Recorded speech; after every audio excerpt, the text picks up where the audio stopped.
யார் வரதுன்னா நடுப்புற யார் இருந்தாலும் உட்காந்துங்க, கீழே உட்காந்துங்க. நடுப்புற உட்காந்துங்க. வடம் வருது, வட வழி எடுத்துங்க, வட வழி எடுங்க.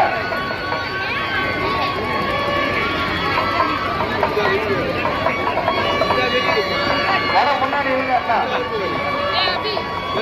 முன்னாடி இருங்க, முன்னாடி இருங்க. மெதுவா மெதுவா மெதுவா போட்டா ஓட